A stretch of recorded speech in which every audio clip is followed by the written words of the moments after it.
நேற்று நைனா நாகேந்திரன் அவர்கள் அவரோட பிரச்சாரத்தை முடிக்கிறாரு. அதற்கான இறுதி நிகழ்ச்சி நேற்று நடந்துச்சு. அதில் செந்தில் பாலாஜி அவர்கள் தான் அந்த கரூரில் நடந்துச்சுல சார், அந்த சம்பவத்துக்கு முழு காரணம் சொல்லிட்டு பகிரங்கமாக குற்றம் சாட்டுறேன் அப்படின்னு சொல்லியிருக்காரு சார். நேற்று தமிழில் என்ன போச்சோம்? கைதாகும் செந்தில் பாலாஜி. நீங்கள் அப்போ கூட நினச்சிருப்பீங்க சார் வந்து தமிழில் வைக்கிறதுக்காக ஏதோ ஒரு கேட்டிங்க. யாரோ எப்படி தெரியும் உனக்கு விஜய்க்கு சம்மன் கொடுத்துருக்காங்கன்னு எப்படி தெரியும்? செந்தில் பாலாஜி கைதாக போகிறான்னு உங்களுக்கு எப்படி தெரியும்னு சொல்லிட்டு நான் சொன்னேன். ரைட்டா? நயினா நாகேந்திரனுக்கு நானா சொன்னேன். இன்னொன்று, திரு நயினா நாகேந்திரன் அவர்கள் சிட்டிங் எம்எல்ஏ, தமிழக பாரதிய ஜனதா கட்சியின் தலைவர், மோடி மற்றும் அமித்ஷாவின் ஆசி பெற்றவர். அவர்கள் இருவரும் பர்சனலாக தேர்ந்தெடுத்த ஒரு தலைவர் தான் திரு நயினா நாகேந்திரன். அவர் தனியாக வேறு எங்கோ பேசவில்லை. உள்துறை அமைச்சரை பக்கத்தில் வைத்து கொண்டு பேசுகிறார்.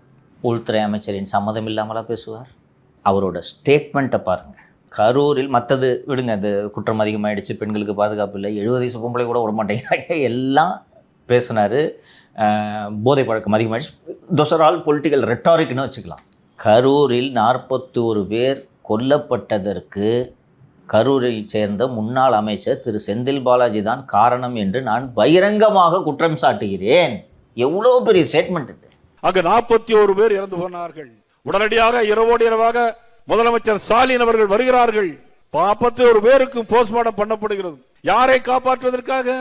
கரூரில் இருக்கிற முன்னாள் அமைச்சர் செந்தில் பாலாஜி காப்பாற்றுவதற்காக.